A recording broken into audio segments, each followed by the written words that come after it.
everybody. I'm standing in front of my fireplace.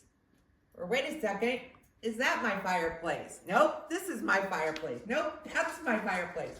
Stop, camera, stop. The trick is I have two rooms very close together, right next door with a cutout wall. Thank you, open floor plan. And I've got a fireplace here and a fireplace there. And so we are updating our fireplaces, which is what this video is going to be about. And obviously one big consideration is you can see them both at the same time, depending on where you're standing. So they have to play nicely together in the end. We'll cover all that and everything else, all the steps of the process along the way, and we'll see all you guys in the first update. Hey everybody, so before this fireplace video really gets underway, one thing I want to do is stand in front of each fireplace and kind of define what our goals are for each update that we're doing. Now this is the fireplace in my living room. It's a big room. It's probably 15 by 20, completely open to the dining room, which makes it seem even bigger, nice and wide. And you can see here, so the house was built in the late 90s, and that's clear by the stucco that comes around the fireplace with the rounded edges that are everywhere in my house. We decided that we're going to leave this surround here. We are going to paint it out so that it stands out more. But the main thing that we're doing in here is all this tile, this old, I think it's like 5 by 5 tile, 6 by 6 tile, is going to be removed, and we're going to put new tile, which will update the look considerably. On the floor, this hearth is going to go away, and we're going to run the flooring all the way to the wall. And you can do that here because it's not carpet, so you don't have to have that 18 inches of hard floor that comes out from your fireplace. Now these are gas burning, they're not electric, so they actually have flame. So obviously that's a consideration you want to think about if you're doing something to the flooring near your fireplace, because you won't pass code and could start a fire in your house if you tried to run carpet all the way over to the wall. Not good. So in this update, we're lucky because we don't have to do anything to the firebox itself. We've already put a new gas line in several years ago and set it up on the inside so it's got the pretty fireplace rock. It used to have the fake logs. We've already done all that, and these are new doors. So we don't have to be concerned with the actual fireplace itself, just what is happening on the outside of it. So that's what we're going to do in here. And now let's go next door to the family room fireplace, and I'll talk about that one. So here we are in the family room. Because weird things happen when houses are built, you can see this fireplace is much larger than the fireplace that's in the living room. Now the humor of that fact is this room is about a third of the size of that room. So we've got the big, huge fireplace in the little tiny room and the smaller fireplace in the great big living room. What are you going to do? What we're going to do, I'm going to tell you, all of this extra stucco going away. So we're going to take this bad boy back all the way to the wall, and then the drywall will be, you know, repaired and textured and painted. So all that's going to be in here is what surrounds the firebox, which will be new tile, and then a brand new mantle, which I'll show you guys later, and that's it. So no more of this sticking way out into the room. And then, pardon me, Maggie, or not. Sit, Maggie, sit, good girl. So same as in the other room, here we're going to remove this hearth from the floor and run the flooring all the way over to the wall, just like we're doing in that side. And the same as over there, this firebox has already been updated, new gas line, fire rock on the inside, and new doors. So we don't have to do anything to the actual box itself. So you can see here, there's 1, 2, 3 layers of stucco coming out into this room. It's going to make the room feel considerably bigger when it's all the way back to the wall, and I'm so excited about that. Hey everybody, Michelle here with a fireplace update. So lots to share in this update. As you can see looking here, the giant surround is now gone. Drywall has been repaired. Flooring now goes all the way to the wall, which is exciting. Something kind of an aside that we ran across. So the sconces that used to hang here were very 1999. And so we thought, okay, let's take them out and update them to tie in with what's in the kitchen. And so I found them and I ordered them. And then we took the old sconces off. We found there are no junction boxes in here. And of course, there are supposed to be junction boxes. So we're gonna have to solve for that. Just kind of a point that anytime you go into your walls of your house, unless if it's brand spanking new, and sometimes even then, you're gonna find things that you don't understand, because electrical code is you have to have a junction box. So why are there two lights with no junction boxes? I don't know. But anyway. So the other thing in here that we have to have done is, this is, you know, the wall used to stick way out, or the surround, and this is the valve for the gas. It's a gas fireplace. So the plumber has to find a way to reconfigure that so that it's flat inside the wall. So that is supposed to be coming in the next couple days, as will the texturing on the drywall that's out here, repainting it, putting all the pretty new tile, hanging the mantle. So there'll be more updates as we move along. But a lot has been done here already. We're thrilled with how this opens up the room, which is what I was hoping it would do. No more ugly 6-inch tiles. I'm excited. Now let's go next door and I'll show you the progress on the other fireplace.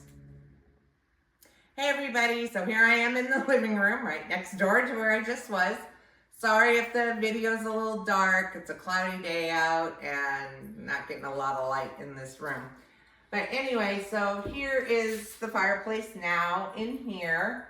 So flooring all the way into the wall. The old hearth is gone. The old tile here has been removed. Drywall has been repaired. And we decided, which I think I said earlier, to leave this surround. It's pretty innocuous and there wasn't really a good reason to take it out. So, but we did paint it in this gray color that ties into our kitchen cabinets and our upstairs cabinets and goes nicely with the new tile that's going to be installed. So that's what's coming here, new tile, and you know, putting baseboards back and all that good stuff. But this one's a lot easier to finish than that one, because we didn't have to move the gas valve. It stays where it is and all that kind of stuff. So this one will probably be finished well before that one. But we'll keep you updated no matter what, and I'll see you there. Hey everybody, Michelle with a quick update on our fireplace remodels that we're doing. And today we got the mantle that will go on the fireplace in the family room. I ordered it online. It was a decent price. It was a couple $100. I think it was like $230 or something like that. Here's the thing though. So in the photo, when I looked at it online, it looked darker than it was when we got it. And when we got it, it was really quite red. The stain on it was very red. And I didn't like that. So I went after it with a sander, and then I stained it myself so it ties in better with the other woodwork that is in our kitchen, which of course is attached to our family room. So it doesn't have a sealer or anything on it yet, but I did get it sanded and stained, and you can see now the beautiful grain really pops on it. It looked very manufactured before. If you liked the red tone, I think you would have liked the way it was when it came, but it wasn't really our thing, and so it was such a good price, it was easier to just refinish it myself, which I did. Hey everybody, here we are with the final big reveal of our fireplace upgrade that we did this year. And if you recall from the beginning of the video, our problem, such as it is, was how close the two fireplaces are actually located to each other. One in our living room, as you can see here, and then one in our family room. And if you stand where the camera is, you can see both at the same time. So it's a little weird. So we wanted to tie them together, but we didn't want them to look exactly like copycats of each other. Now, if you remember in the family room here, the big issue we had was the old surround, which was made out of stucco and metal framing, stuck way out into the room, and it looked very massive in this not very big space. So we eliminated all of the surround, moved everything back to flush with the wall, and just put a nice wood mantle on there to finish it off. So it's really opened up the room. It didn't really give us more usable space, but mentally it gave us a lot more space. When you look in here now, the room looks bigger than it was before, because if you look back at the beginning of the video, the fireplace really dominated this room. So now let's talk about the fireplace in the living room. And you can see on this one, we did keep the original surround. We simply retiled, repainted the surround, and that sort of updated it. So while they're not the same, they share the same tile, and it ties them together visually without making one a copycat of the other. And what I love about the tile is it's hard to see because it's kind of cloudy today, but it has kind of a glossy finish to it. So when the light hits it, it makes it look really interesting. And the colors just kind of tied in their natural kind of earthy colors, and that really ties in with our overall color scheme that we have going in the house. Hey guys, one last thing I did want to add that I forgot to talk about because I was so excited to give you the reveal. We always talk about allowing extra money and time and patience for when things don't go right. And what happened with this was, because we got rid of the frame that was sticking out into the room, the gas valve had to be moved back and into the wall. So we had to get a plumber to do that. We knew that up front. But what happened was they moved everything, and then a couple days later, we were smelling gas. And so we had to turn the gas off to the house, and the plumber had to come back and replace a valve. So just one of those things that can happen when you're doing stuff. Thankfully, nobody was hurt. There was nothing bad with it other than we didn't have hot water for a day. But, that's about it. But just wanted to throw that in there because I always say to you, practically every project you do, if it has even big or little, something will happen that will require extra time, extra money, extra patience. So make sure you plan for that when you're doing your next redesign project. So I do want to say very quickly, these were not DIY projects for us. They were outside of our skill set.